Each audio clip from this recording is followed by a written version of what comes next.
제목이 우리의 자녀 어떻게 키워야 되나.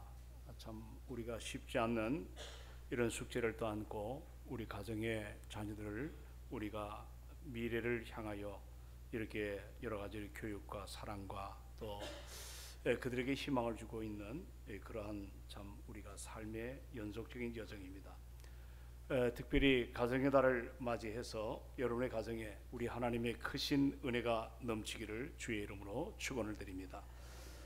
성경을 우리가 살펴보면 우리에게 자식이 얼마나 소중한 존재인가를 각성하도록 가르쳐 줍니다. 우리 모든 인간은 하나님의 형상대로 지으심을 받은 존재들입니다. 어린아이 역시 예외가 아니죠. 어린아이 역시 하나님의 형상대로 지으심을 받았습니다. 그렇다면 우리가 비단 어른들뿐만 아니라 아이들 역시 하나님의 형상대로 지으심을 받은 존재답게 정말 이들을 소중히 여겨야 하지 않겠습니까? 요즘 우리가 살아가면서 참 과거에 느끼지 못했던 여러 가지 일 중에 하나가 뭐냐면 이 다음 세대에 대한 문제입니다. 사실 우리나라가 세계에서 이 출산율 저하, 이것이 상당히 심각할 정도로 최고의 자리에 서 있습니다. 제가 좀 데이터를 보니까 1970년도에 한 해에 태어난 그 출생아가 100만 명 정도가 되었습니다. 100만 명. 그러던 것이 30년이 지난 후 2000년에 55만 명으로 줄게 되고, 그리고 2015년도에 40만 명으로, 그리고 지금 작년이죠. 2023년도에 보면 통계가 20만 명대로 23만 5천 명으로 그렇게 출산율이 굉장히 급속도로 저하가 됐습니다. 그리고 작년에 보면 사망한 분들이 35만 3천 명. 그러니까 이제 우리는 지난 2020년부터 출생하는 그런 어린 아이들보다 사망한 사람들이 점점 이제 현격하게 늘어나고 있다는 것입니다. 이것은 다음 세대에 굉장히 우리에게는 참 어려움을 보여주는, 그 앞으로 소위 사람들이 말하는 인구 절벽, 이것이 가파르게 나타날 그런 하나의 좌표가 아니겠습니까? 그런데 한국 교회가 이런 문제를 끌어안고 생각해 볼 때 더 심각한 문제가 뭐냐면, 우리가 다른 타교단을 보지 말고 우리 교회도 교회학교 수가 정말 많이 줄었습니다. 이것은 우리나라의 미래를 어둡게 하는 그런 거 결정적인 요소 아니겠습니까? 인구가 감소되고 노동력이 저하되고, 이것은 앞으로 이대로 방치하게 되면 국력이 쇠퇴하게 될 것입니다. 저는 이 5월달 가정의 달을 맞이해 가지고 우리 하나님이 주신 이 선물인 우리의 자녀들, 우리의 사랑하는 자녀들을 어떻게 키우는 것이 중요한가, 이 문제를 함께 은혜 앞에 서기를 원합니다. 오늘 우리가 함께 대한 이 본문은 한나의 가정과 또 그리고 당시에 제사장으로 참 여러 가지로 민족의 소망을 줬던 엘리의 가정에 대해서, 특별히 그들의 자녀에 대해서 다루고 있는 것이 2장에 나와 있습니다. 먼저 여러분, 엘리의 제사장이 두 아들이 있는데 홈니와 이 비느하스입니다.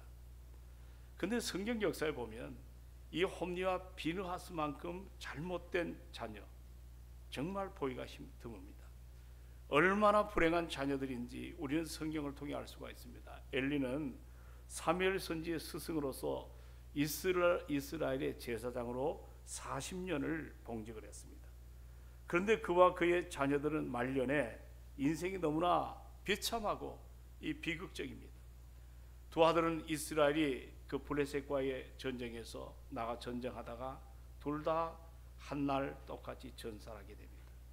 그리고 불행한 일은 여기에 멈추지 않고 두 아들이 전쟁터에서 전사를 했다는 소식을 듣자 아버지 엘리 제사장에게 이 소식이 들려올 때 나이가 많고 비둔한 엘리는 이 소식 앞에 충격을 받고 의자에 앉아 있다가 자빠짐으로 목이 부러져 죽게 됩니다. 얼마나 여러분 충격적이면 이렇게 되겠습니까? 부모에게 그 자식이 잘못되는 것보다 더 고통스러운 것이 어디 있겠습니까? 그런데 불행한 것은 그것으로 그치지 않았습니다. 아이를 뵌 며느리가 그의 남편이 전쟁에서 전사했다는 소식을 듣고 며느리 역시 배가 아파 아이를 낳고는 그만 죽고 맙니다. 그 며느리가 죽어가면서 아이의 이름을 뭐라고 불렀냐면 이가봇이라고 하는, 이렇게 이가봇으로 이라는 이름을 지었는데, 그 뜻은 한마디로 말하면 하나님의 영광이 떠나다. 아이를 출산하며 아이에게 좋은 이름을 지어줘야 될 텐데 그 아들의 이름을 죽어가면서 이가봇이라고 했어요. 이제 우리 가정 하나님의 영광이 떠났다는 겁니다. 한때 하나님의 사랑을 받았습니다. 그리고 하나님의 영광을 온 땅에 펼쳐나가던 그런 참 아름다운 가정이었던 이 가정이 어떻게 한순간에 모든 것이 다 사라지고 말았는가. 하나님께 버림받은 비참한 가정이 되고 마는 것을 우리는 정말 오늘도 이 아침에 좀 이 문제를 끌어안고 충격적으로 여러분과 제가 한번 말씀을 돌아봐야 되지 않겠는가. 성경에 얼마나 훌륭하고 복된 자녀들이 참 많습니까? 우리는 이삭하면 그는 순종의 아들이죠. 또 요셉하면 파란만장한 삶을 살았지만 그는 꿈을 잃지 않는 하나님의 자녀로 성장했습니다. 다윗은 용기의 아들로 참으로 많은 사람들에게 희망을 줬고, 우리가 신약시대에 오면 바울이 그렇게 칭찬했던 디모데, 그 디모데는 한마디로 말하면 믿음으로 살았던 삶을 우리에게 보여줍니다. 그러나 오늘 등장하는 이 엘리의 두 아들, 가장 축복된 환경 그리고 선택된 반열에 서 있으면서도 가장 불행한 인생이 되고 말았습니다. 불행한 아버지, 불행한 아들이 되었습니다. 오늘 우리는 과연 우리에게 하나님의 선물로 주신 이 자녀들을 어떻게 양육을 하고 계십니까? 우리의 사랑하는 자녀들을 불행한 자녀가 아니라, 우리 하나님의 복된 자녀로, 실패와 불행의 자녀가 아니라 참으로 성공적인 자녀들이 되어야 될 줄로 믿습니다. 여러분 그렇게 되기를 원한다면 아멘으로 좀 화답하시기 바랍니다. 아멘. 그러면 우리의 자녀들 정말 복된 자녀로 믿음 안에서 성공적인 그런 자녀로 우리 품 안에 있을 때 그들을 믿음으로 잘 세워야 되지 않겠습니까?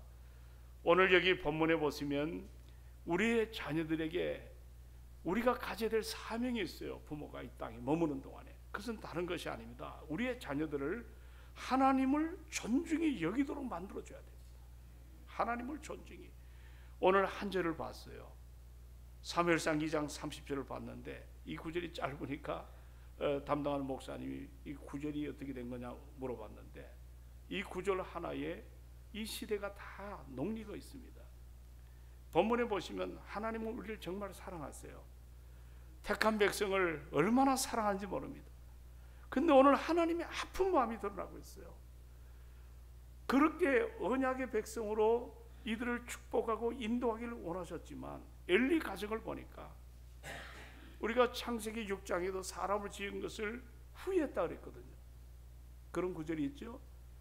하나님이 후회했다는 단어가 잘 나오지 않는데 후회했다는 겁니다. 오늘 이 본문에도 엘리의 가정처럼 살면 내가 저들을 도와주지 않겠다, 이런 표현이거든요. 전반절에. 그러나 여기에 뭐라고 얘기하냐면 나를 존중히 여기는 자를 내가 어떻게 해요? 존중히 여기고 나를 멸시하는 자를 내가 어떻게 해요? 경멸히 여기리라. 여러분, 이 존중히 여긴다는 말은 귀중히 여긴다는 말입니다. 저는 이 말씀을 보면서 참 숱한 믿음으로 산 사람들이 이 말씀 하나 붙잡고 인생이 바뀐 사람들이 한둘이 아닙니다. 나를 존중히 여기는 자를 내가 존중히 여기고 나를 무시하고 멸시하고 그렇게 경멸히 여기는 자를 내가 경멸히 여긴다. 여러분, 불의 전체라는 유명한 영화가 있습니다. 좀 오래된 고전 영화인데 거기에 프랑스 올림픽 때 출전했던 리틀 엘릭이라는 사람이 있습니다. 이 리틀 엘릭이 이 말씀 앞에 그의 인생이 바뀌어졌습니다. 비단 그 사람뿐만이 아닙니다. 하나님의 말씀을 붙들고 평생 주님을 존중히 여기는 그런 사람들, 바로 그런 인생들이 이 땅에 머무는 동안에 하나님의 복을 받은 그런 모습을 우리에게 보여줍니다. 여러분이 엘리의 가정을 한번 살펴보십시오. 기회가 많은 가정입니다. 누구보다도 축복의 조건이 참 많았어요. 성경 역사를 볼 때 오늘 그러한 것들이 다 사라진 이와 같이 불행의 모습으로 우리에게 드러나는 가정이 엘리의 가정입니다. 그 이유가 도대체 뭘까? 여기 본문에 소개된 29절에 보면, 자, 엘리는 뭐라고 표현했냐면 하나님보다 아들들을 더 중히 여겼다. 자, 하나님보다 무엇을 더 중히 여겨요? 자기 자녀들을 더 중하게 여겼다. 여기서 우리가 기억해야 될 것은 엘리는 제사장입니다. 하나님을 중히 여기지 않았다는 이야기가 아닙니다. 문제는 하나님보다 아들들을 더 중히 여겼다는 겁니다. 하나님보다 자식을 더 중히 여기면 여러분 자식이 잘 될 것 같죠? 그러나 그렇지 않습니다. 오늘 본문에 포함된 12절부터 쭉 24절까지 말씀을 보면 엘리의 두 아들에 대해서 나옵니다. 12절에 보면 하나님을 무시했어요. 이 아이들이 하나님을 무시해요. 14절에 보면 신성한 제사 제도를 문란하게 하고 그 믿음으로 살려는 사람들을 실족하게 만듭니다. 그리고 내려가 15절과 16절에 보면 하나님 앞에 드려야 될 제물, 그 제사 제물을 자기 배를 채우고 다른 사람들의 충고 듣지 않습니다. 제사를 멸시했죠. 그리고 22절에 보면 그 제사를 수종드는 여인들을 겁탈하는 간음을 저지르는 것이 그들의 모습이었어요. 그리고 내려가 24절에 보게 되면 아버지의 책망을 달게 받아야 되는데 아버지의 책망을 무시합니다. 그리고 백성들의 범죄를 조장합니다. 장차 구약에는 레위 자손들이 계속 이 제사장직을 감당해야 되는데 아버지의 대를 이어서 그 직분을 감당해야 될 막중한 위치에 있었지만 자신들의 행악을 통해 가지고 정말 무가치한 존재로 전락을 해버리고 맙니다. 여러분, 오늘 엘리의 두 아들은 선택된 사람들이에요. 근데 스스로 그 선택을 버려버렸어요. 자랑스러운 가문의 후손이었지만 스스로 그 명예를 다 버렸습니다. 사무엘상 2장 12절에 보니까 그들은 행실이 나빴다고 표현합니다. 행실이 나빴다. 그 다음이 어떻게 되냐면 12절에 그들은 불행스럽게도 하나님을 알지를 못했다고 표현합니다.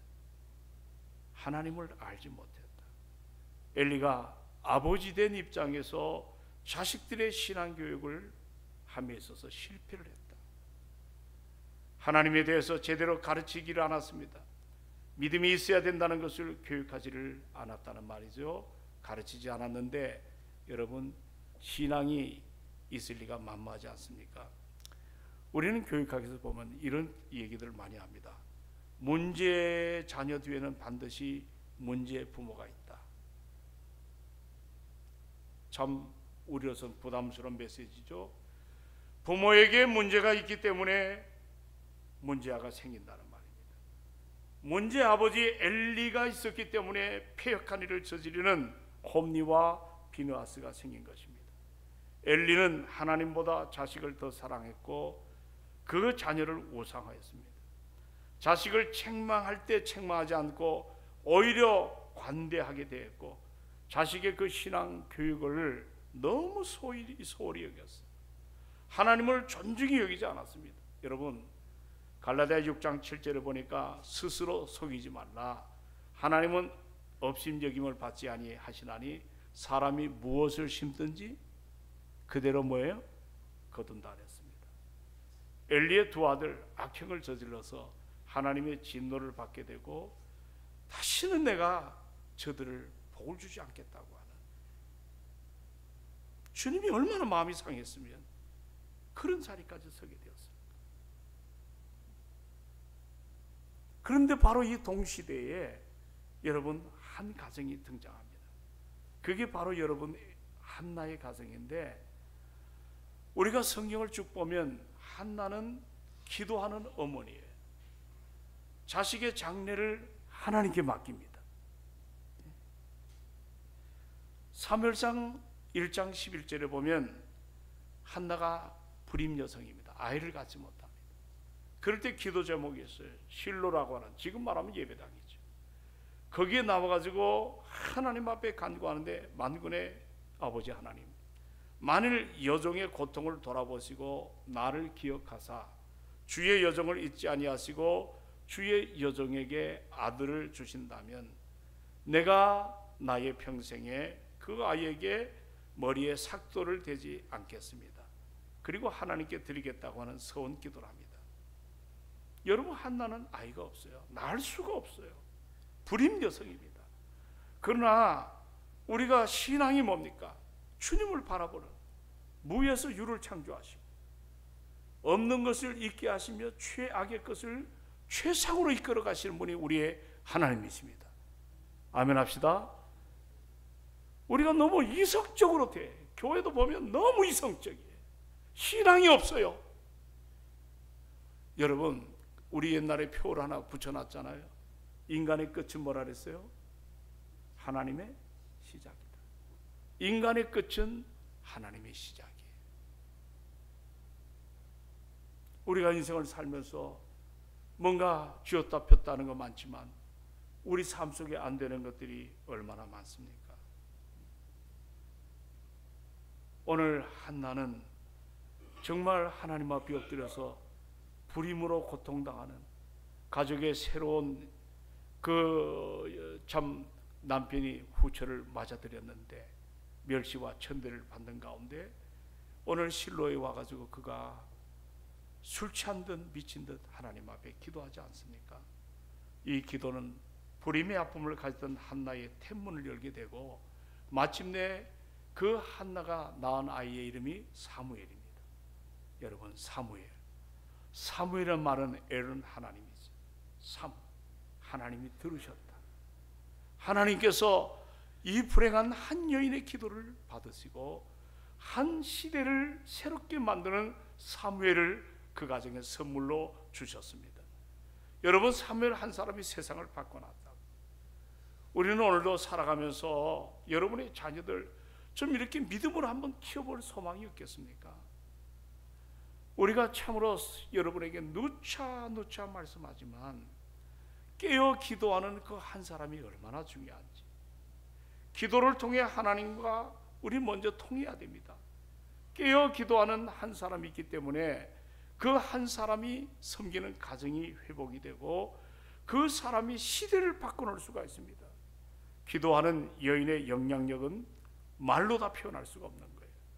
이 여인의 기도가 한 가정을 일으킵니다. 기도하는 어머니, 여러분, 기도하는 참으로 아내가 자녀와 남편을 일으킴을 믿으시기 바랍니다.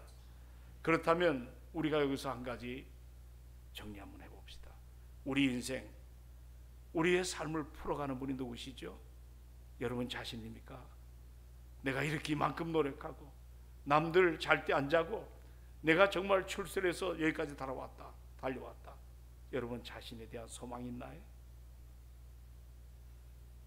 아니면 여러분의 부모입니까? 부모가 엄청난 자산이 있기 때문에 자녀에게 어떤 그 유산을 물려주는 그것 때문에 우리의 인생이 잘 풀려가는 그런 자리에 우리가 서서 살아갑니까? 그렇지 않습니다. 내 인생을 붙잡고 계시는 분은 하나님이세요. 하나님의 도움이 없다면 아무리 우리가 죄 아무리 뛰어나고 남보다 앞서도 결코 열매가 없습니다. 시편 127편 1절로 2절에 보니까 하나님께서 집을 세우지 아니하시면 세우는 자의 수고가 어때요? 헛되다랬어요. 하나님께서 성을 지켜주시 아니하면 파수꾼이 경성함이 허사라랬습니다. 너희가 일찍이 자고 늦게 누우며 수고의 떡을 먹음이 다 허사라고 말씀합니다. 여러분, 잠언 16장에 보니까 사람이, 따라합시다, 사람이 마음으로 자기 길을 계획한다 할지라도 그 걸음을 인도하는 자는 여호와시니라. 그렇다면 우리가 그 주님의 마음을 알고 그 주님의 마음을 담아서 사는 것은 기도 아니겠어요? 나는 이 5월달에 여러분 자녀들에게 뭘 해주고 여러분이 격려하는 건 너무 중요합니다. 그러나 우리가 부모로서 더 중요한 건 뭐냐면 그 자녀들의 문제를 끌어안고 기도하는 자리에 서기를 주의 이름으로 축원을 드립니다. 잠언 33장 3절에 뭐라 그랬어요? 너는 내게 부르짖질 않았어. 내가 너에게 응답하겠고 네가 알지 못하는 크고 비밀한 일을 너에게 보여준다 그랬거든요. 그러므로 오늘 여러분 가운데 자녀들이 탈선하는 길로 가고 있나요? 여러분 부모의 마음에 가리가리 찢는 상처를 주고 있나요? 그것 때문에 좌절하는 분 안 계신, 지 인생 지가 사는 거지. 그렇게 해서 무방비로 내려놓는 그런 부모가 계십니까? 소위 좀 자녀들이 잘 나가는, 모르겠어요. 여기도 앉아있는 가운데 자녀들이 여기 벌써 몇 분이 회계사 아들들을 둔 가정도 있고, 또 여기 보니까 뭐 굉장한 자녀들에 대한 프라우드가 있는 분도 없지 않아 있습니다. 그러나 사랑하는 여러분, 우리가 그럴 때일수록 겸손해야 될 줄로 믿습니다. 그것이 우리 인생의 전부가 아니더라고. 늘 하나님의 사람들은 어떤 애들이 잘 나가든 아니면 어려운 자리에 있든 하나님의 말씀을 붙잡고 포기하지 않고 기도하는 어머니가 되기를 주의 이름으로 축원합니다. 하나님이 책임져 주십니다. 여러분, 바울 이후로 우리 성경을 신학적으로 잘 풀어서 정리한 분이 4세기의 어거스틴입니다. 아우구스티누스라고도 표현하죠. 어거스틴. 그는 탕자였습니다. 어린 16살에 머리가 너무 좋기 때문에 저 이탈리아의 밀라노 대학이라고, 우리로 말하면 서울대학 버금가는 명문대학입니다. 16살 때 워낙 달변가라 수학을 가르쳤어요. 옛날에 수학이, 지금은 뭐 다른 분야가 굉장히 핫한 분야가 많은데, 그때는 이 말 잘하는 철학자들이, 소피스트들이 그런 말을 잘할 때 그 말로 밥을 먹어 그렇게 밥벌이하고 살았습니다. 16살 때 밀라노 대학의 수사학 교수입니다. 근데 그의 삶이 얼마나 문란했냐면 저 아프리카의 흑인 여성과 동거합니다. 그리고 아이를 낳습니다. 그 아이는 사생아입니다. 어거스틴의 호적에 들어오지도 못했습니다. 그리고 그는 영적으로 얼마나 잘못됐냐면, 우리 청년들이 할 거예요. 조라스트교라고 하는, 우리 한글로 말하면 마니교입니다. 마니교. 입을 봉하고 마음을 봉하고 손을 봉하면 구원이 있다. 이 신비주의적인 이 단체에 자그마치 8년이나 들어갔습니다. 희망이 없는 어거스틴입니다. 근데 그의 어머니가 누구냐면 모니카입니다. 이렇게 해도 안 듣고 저렇게 해도 안 듣고 전부 곁길로 빠져나가니까, 모니카가 어느 날 밀란에 있는 한 교회에 예배당에서 대낮에 펑펑 웁니다. 끊임없이 예배당에 나와 웁니다. 그럴 때 그 교회 담임이 암브루스라고 하는 담임입니다.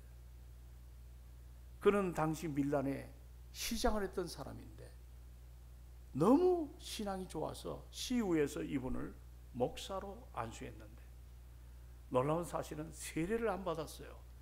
목사가 된 후에 세례받은 그런 특별한 예가 있습니다. 근데 설교를 잘했어요.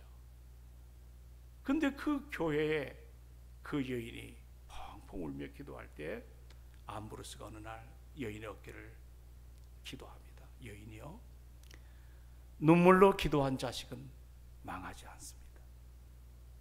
눈물로 기도한 자식은 망하지 않는다고.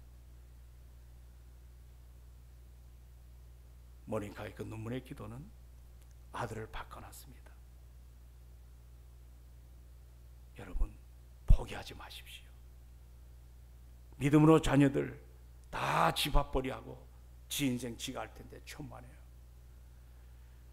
우리가 가져야 될 것은 뭐냐면, 내 인생을 하나님이 책임져 주신 것처럼 우리의 자녀들을 하나님이 책임져 주기를 기도하시기를 주의 이름으로 축원을 드립니다. 여러분, 오늘 본문을 좀 더 묵상하면, 여러분, 이 한나의 아들이 누구예요? 사무엘입니다. 따라합시다. 사무엘. 기도로 얻은 아들이에요. 이 아들은 어릴 때부터 배운 대로 살아가는 거예요. 배운 대로 살아가. 사무엘상 12장에 보면 사무엘의 시대가 끝남을 이야기하는 메시지가 나오는데 23절에 이런 표현이 있습니다. 나는 너희를 위하여 기도하기를 쉬는 죄를 하나님 앞에 결단코 범하지 아니었다. 사무엘의 고백입니다. 그는 이스라엘의 선지자입니다. 자기는 기도하기를 쉬는 것을 죄라고 여겼어요. 뭐라고 여겼어요? 기도 안 하는 걸 뭐라고 여겼어요? 죄라고. 기도를 쉬지 않겠다는 말입니다. 이 자리는 뭐냐면 사무엘이 은퇴하면서 남긴 말이에요. 지금까지 사무엘은 영적 지도자입니다. 이스라엘 백성을 위해서 중보 기도를 하는 그런 막중한 사명을 가지고 치리하고 나라를 섬겼던 하나님의 종입니다. 당시의 사사로서 선지자로서 이스라엘 백성을 위해서 정말 중보 기도하는 것을 쉬지 않을 만큼 그 영혼들을 사랑했단 말이죠. 이제 은퇴합니다. 다 내려놓습니다. 이제는 다음 세대를 또 감당해야 될 새로운 리더십을 가진 지도자가 나와야 되지 않습니까? 이제는 좀 쉬어도 될 것 같아요.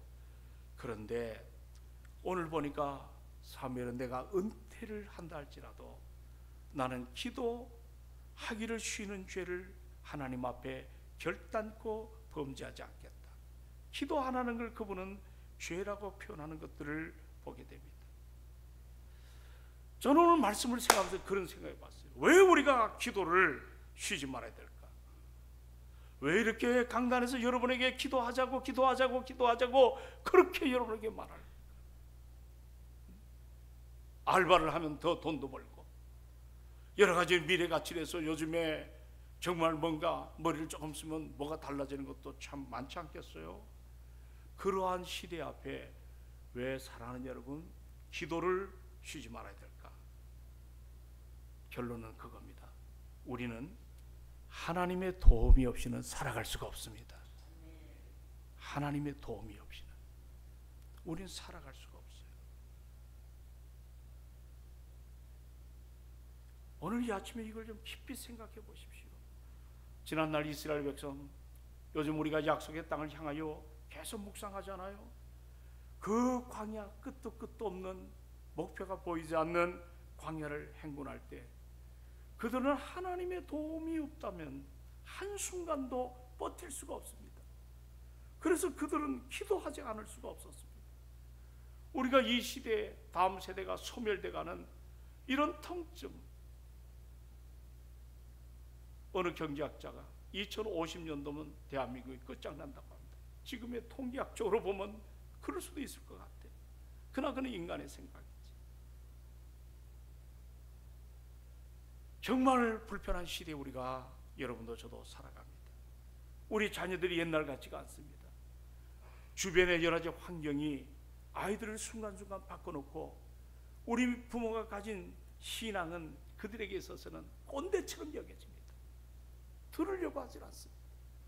이럴 때 우리가 감당해야 될 것이 무엇인가? 기도는 하나님과 교통입니다.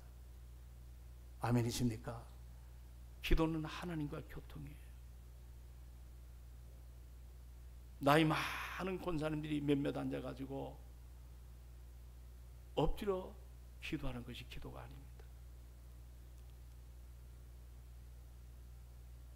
어제 요 가까운 국수집이 요 가까운 교회 장로님이세요. 이제 은퇴가 군도 얼마 안 남았는데 가끔 이 강단에서 기도하면 눈물이 난대. 산부 예배 때 사람들이 너무 많이 안 나온다. 그래도 자기 교회의 희망은 새벽 기도래요. 많으면 70명씩 나오고.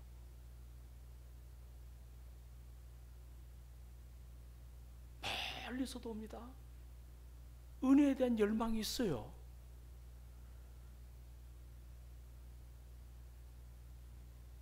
여러분 기도가 응답임을 믿으십니까? 그건 내가 할 수 있는 건 내가 다 해야 돼요. 그러나 하나님께 맡기기를 원하는 삶이 우리에게 필요할 줄로 믿습니다. 첫 시간을 일어나 고단하고 피곤하지요. 주저앉고 싶지요. 그러나 그럼에도 불구하고 기도해야 됩니다. 오늘 생각해 보십시오. 사무엘이 기도 안 하는 걸 죄라 그랬습니다. 여러분, 기도 안 하는 걸 죄라고 생각해 본 적이 있나요, 없나요? 나 이제 먹고 살 만한 거 집이 있다. 새 얻어가지고 다 누리고 산다. 천만에요. 오늘 내 인생 하나님이 오라면 꼼짝없이 가는 게 내 인생이에요. 그러면 사무엘이 은퇴하면서도 나는 기도하겠다. 이게 도대체 누구한테 배운 것인가? 나는 그걸 묻고 싶은 거, 그걸 얘기하고 싶은 거예요. 사무엘이 마지막 은퇴하는데도 나는 기도하겠습니다. 누구한테 배웠겠죠? 누구한테 배웠습니까? 한나죠. 어머니 한나한테 배웠어요. 사무엘은 요즘 말로 말하면 격동하는 시대에 태어난 자녀입니다. 그는 평생 기도의 줄을 붙잡고 살았습니다. 무너져가는 조국 이스라엘의 사사로, 하나님의 선지자로 한평생을 하나님을 존중히 여기며 살아왔어요. 그것이 바로 믿음의 어머니 한나의 삶을 배운 대로 살았기 때문입니다. 여러분, 무엇을 배우는가가 매우 중요합니다. 참 우리가 자신 없는 인생들입니다. 그러나 자녀들에게 내 가슴 속에 녹리고 있는 예수 그리스도, 그 은혜 앞에 우리의 자녀들을 믿음으로 아름답게 세워나가는 그런 모습이 되기를 주의 이름으로 축원합니다.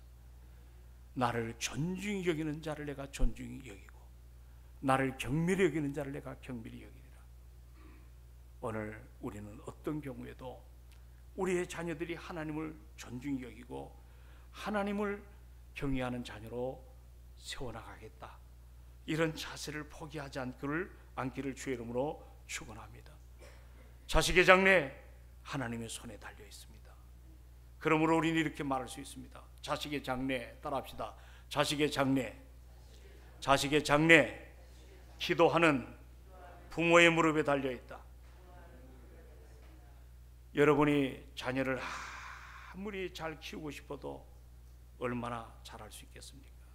24시간 내내 붙어 있을 수 있나요? 어딘지 따라다니며 할 수 있나요? 우리 인생 짧은데 자녀의 남은 평생을 우리가 지킬 수가 있나요? 어림없는 일입니다.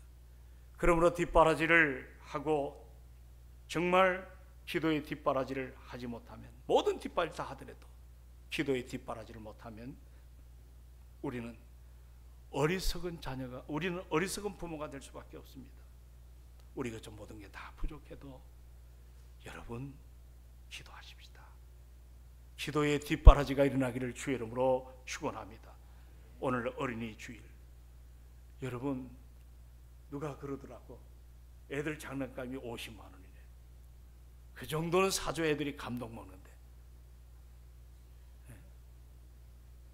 우리에게 할아버지 할머니들 그 정도를 사줘야 감동이 조금 일어난답니다. 10,000원짜리 눈에도 안 찹니다. 사랑하는 여러분, 다시 한번 우리의 소망은 여러분의 눈물입니다. 눈물입니다. 영으로 계신 주께서 우리 자녀들의 영혼을 바꿔놓을 줄로 믿습니다. 어르신이 타락할 때 어머니의 눈물의 기도를 그가 깨달았어요.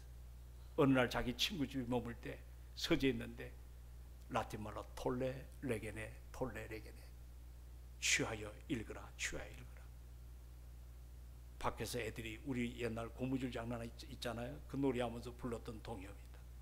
근데 이상하게 마음에 감동이 나서 서재에서 성경을 폈는데 로마서 13장 11절에 이하의 말씀입니다. 이제는 자다가 깰 때가 되었다. 회개합니다. 그가 인생이 바뀌었습니다. 그 시간에 어머니는 기도하고 계셨습니다. 여러분, 아버지도 기도하는 무릎이 있기를 주의 이름으로 축원합니다. 우리가 가장 소중한, 애들이 말 안 듣습니까? 작전 기도하십시오. 요즘 말로 설득이 안 됩니다. 하나님의 은혜 앞에 우리 부모 세대보다도 자녀 세대가 더 하나님을 존중하는 이런 축복이 일어나기를 주의 이름으로 축원합니다. 우리 교회를 보면 여러분은 믿음이 있는데 자녀들이 영적으로 피폐된 자녀들이 얼마나 많은지 모릅니다.